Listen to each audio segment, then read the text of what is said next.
Welcome back. It's still Politics HQ, and to our next conversation. It's been a slew of violence in Nigeria's southeast for some years now, as supposed members of the indigenous people of Biafra, a group, have become a behemoth, and with leaders in the region now publicly turning their backs against the group and its leader, showing a desire to let the bedlam stop. There's still an elephant in the room. Simon Ekpa has been the leader of the group in the absence of Nnamdi Kanu's, and he has said that he is in line to become the group's leader after Kanu. Now, the coming days may, however, throw more light on the situation as IPOB and the Eastern Security Network look to have lost its support. We have joining us this night to analyze this further is Chukwuma Okenwa. He is Executive Director, Lead Network Africa. Will be later joined by Chief Alex Igbonia, spokesman or spokesperson of Ohaneze and Ndigbo worldwide. A very good evening to you, Chukwuma. Thank you very much for your time. Thank you. All right. Chukwuma, despite efforts by the state governors in the southeast, other bodies in the southeast, including Ohaneze and Ndigbo, across all the states in Nigeria's southeast, people have continued to comply with the sit-at-home order issued by IPOB. Why is this the case? Because in some states, the governors have even threatened, to shut down or close and even demolish shops that do not, of businesses that do not open during the Monday sit-at-home. Well, first, let me point out that when it comes to the observance of the sit-at-home, it will be right to say it is partial. And as a matter of fact, like about 30%. Is largely complied with in Enugu State. In Ebonyi State, the non-sit that is sit-at-home is almost non-existent. Even down to Umuahia, where Nnamdi Kanu himself was born. Salud also has been able to tackle that, deploying state might and as well as diplomacy. And of course in Imo State government, from posture and body language, has not tolerated that from onset. But the one of Enugu and what is actually happening, and the fact that the current leader of this particular disobedience in the person of Simon Ekpa has found Enugu State an epicenter, is that over the time, it does appear that the last administration was rather silent about that, and with the border gestures, you could not be able to place what his policy trust in terms of ending the sit-at-home wars. And of course, those non-state actors and even people, propagandists, people who really leveraged on psychological operations to instill fear in people, and especially when it has to do with the fact that when some of those voice messages are released on through social media platforms, stating of threats and things that will be done to those that don't comply, sometimes they make foolproof some of those threats. You could see like a case where one or two is attacked, and then all indigenes are wondering, I could be the next. So that has been the issue. Enugu State has largely been the place where it is complied. But I can confirm to you that Omahi did a whole lot in that. In Ebonyi State before now, and everybody go to work. And the current administration also has been trying to sustain that. Though recently there were some attacks in the rural areas. But Chukwuma, I'm sorry to, we've had reports from Owerri, for instance. This Monday, the sit-at-home was hugely or largely adhered to in Owerri. This is credible media reports, and I can send you links so you read the stories. Okay, in terms of that, let me say something which is very, very important, about this compliance of the order. So you have of course, by this, that Simon Ekpa declared a 2-week sit-at-home. If you really judge in all of the days now, even in Owerri, check situation reports, you could have a situation where if someone want push a certain narrative, capture some areas, especially early in the morning, when people are still wondering, do we come out or do we not come out, and then push it out there. But if this were really to be a strategy to further cripple the Saudis for 2 weeks, I can tell you, from the perspective of someone that lives in the Southeast, that it is a failed strategy on the part of Simon Ekpa. All right. All right. We have joining us via phone Dr. Alex Ogbonia. He is the spokesperson of Ohaneze Ndigbo worldwide. Dr. Ogbonia, good evening. Thank you very much for your time. Yeah, thank you, thank you. All right. What's Ohaneze Ndigbo worldwide's position on the sit-at-home order in effect in Igbo land?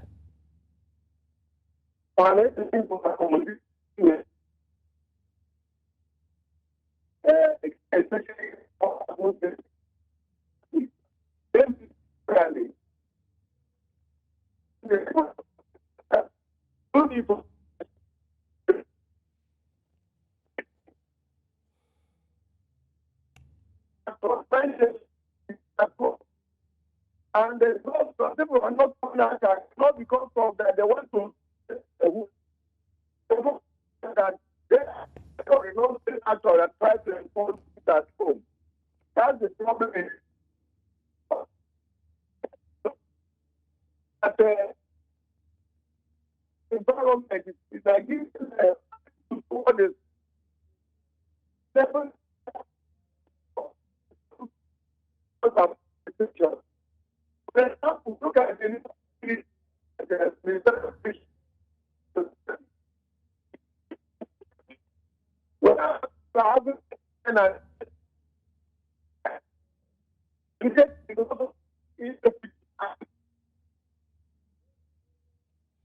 All right. We'll come back to you, Doctor. It seems the network is not doing you favors with the audio. We'll try to reconnect with you. Back to you, Chukuma. It could be argued that the people of the Southeast brought this on themselves because of the support, massive support that IPOB has enjoyed from the onset. What do you say to this? Well, let me say something which is very important. When you talk about like some of those compliance like we've seen in some part of the Southeast, it's largely not out of solidarity, I can confirm to you, or even the fact that Mazen and the Kanu is held back. Yes, we know that he stood for a cause that many of us in the Southeast share sentiments with, like visible instances of marginalization, with, undeniable proofs that are really let out there, for other compatriots to review.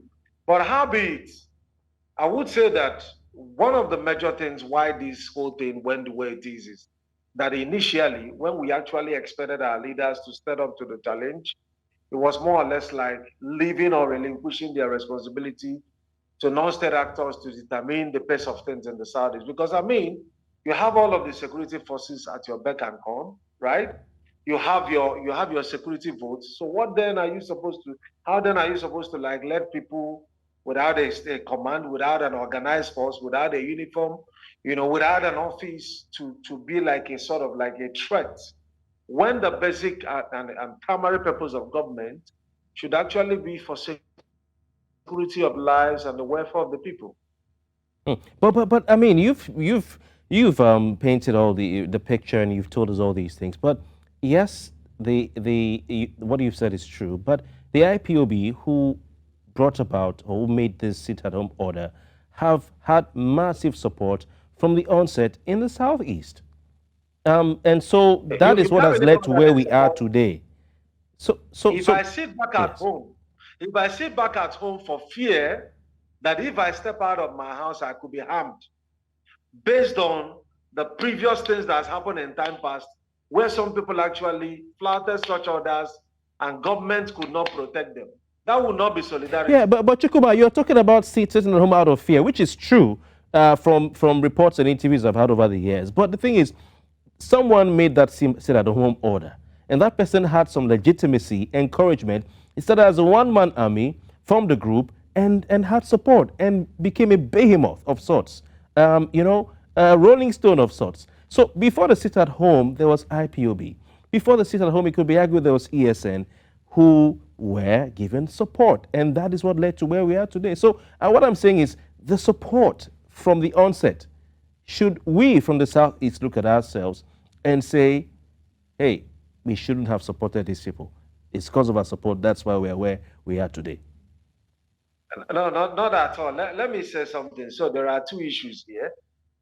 You have a right cause or a right intention or wrong expression. That is the approach with which IPOB has gone about it. Yes, I mean, like every region, every individual have the right to self-determination. There was anything fundamentally wrong, according to the Universal Declaration of Human Rights, for a people to say, well, we don't love the way we are treated. But of course, it should give room for like negotiation, to sit on the table of dialogue. But that was not coming from, as part of the options on IPOB. Yes, over time we had, things like referendum mentioned, but it was also backed up with threats. And many of us never supported that approach. But as for whether the things like Mazen Kanu was talking about, certain instances of marginalizations, these things are very real as long as the Nigerian state is concerned. So as on that ground, we share that sentiment. Oh, fine, he has a message. But of course, like everything about the approach was quite very wrong. I mean, I can tell you that many of us do not support that, even though like, you don't see that massive turnout. I mean, most importantly, when you even have like commuters who feel that if they come, maybe there could be wreckage on their vehicles, then whoever wants to move about cannot move about.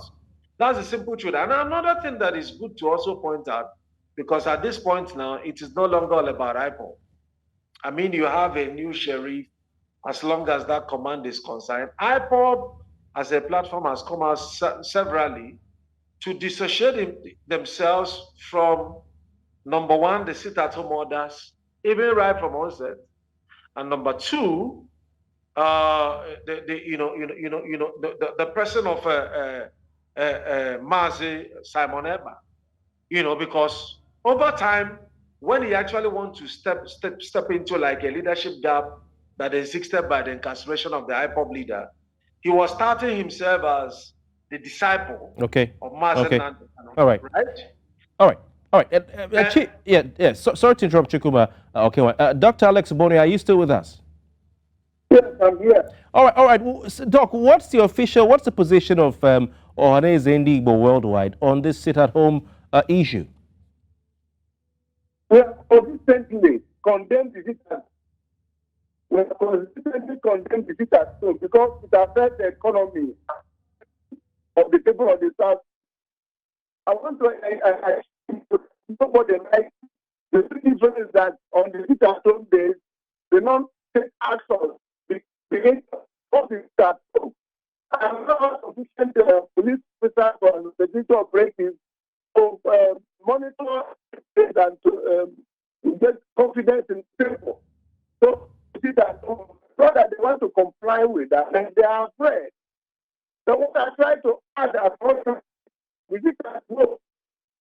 And so this is an outcome, the effect of alienation of the people of parties that of politics in for example, they have this number of local government areas, this number of senators, this number of House of Representatives.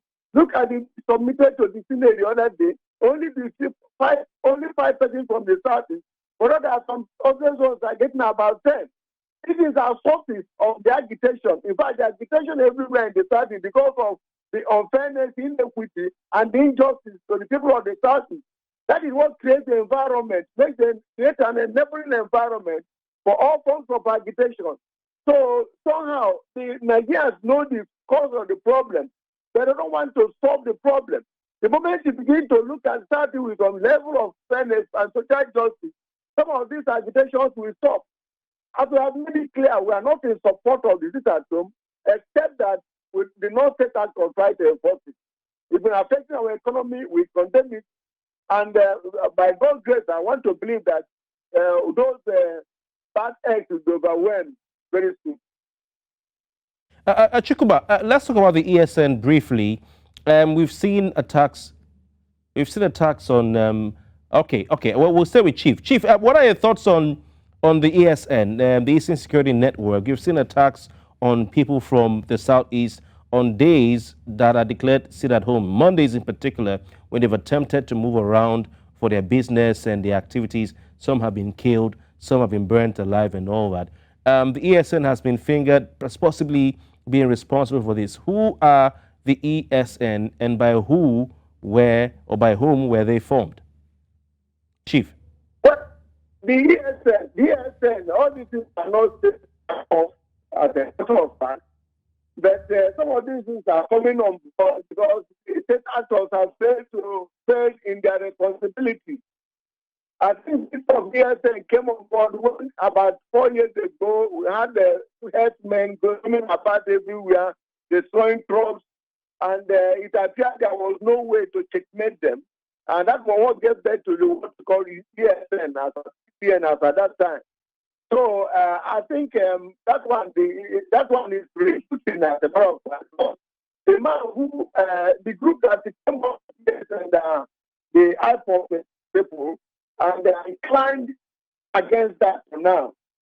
So I think, like I told you, some of these things are results, outcome, what you see as effect. But Nigerians are forgetting about the cause of the problem. And that's why we always say that all these situations can be solved diplomatically and politically. It's all using all kinds of, it's like when you come to South, you see checkpoints everywhere and so on and so forth. They are not solutions. They are not creating more problem. Creating siege and sense of insecurity everywhere. The problem is social injustice to the people of the South, and that is why they agitate and create all forms of organizations, right, to express their disgust and also the form of alienation they encounter. So that's my response to that. In the Southeast ever, in your opinion, return to normal? And if this is possible, how can this be achieved? I've told you how it can be achieved. No, yeah, Chief, I was referring the question to Chukuma Okewa, who is with us. Yeah, it is possible. Let me build on the thoughts of Chief.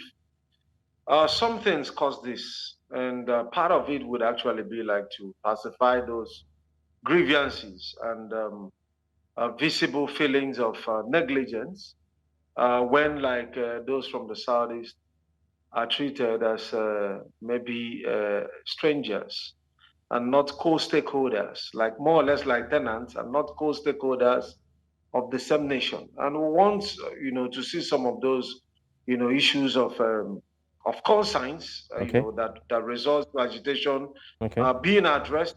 And with that, I mean, a lot more can be done. Secondly, also, right? Okay. I know like it's been a hard nut to crack, like really looking for like a political solution with respect to the incarceration of Mazen and Kanu. Okay. We've seen like prominent some Igbo elders that met President Muhammad Buhari, the ex-president, and presented that option. And he said, well, they were waiting on the courts that this is going to be like a legal solution. Okay. We have to go, gentlemen. I apologize for that, but I want to thank you very much for your time. Chukuma Okenwa is Executive Director of Lead Africa Network, and also Chief Alex Ogbonia as a spokesman or spokesperson, or should I say Publicity Secretary of Ohaneze Ndigbo Worldwide. They both joined us right here on Politics HQ. Gentlemen, thank you for your time. All right, and that's the size of our package tonight. Many thanks for joining us, and do have yourself a lovely weekend. But keep watching News Central TV. Politics HQ returns on Monday. My name is Kofi Bartels. Good evening.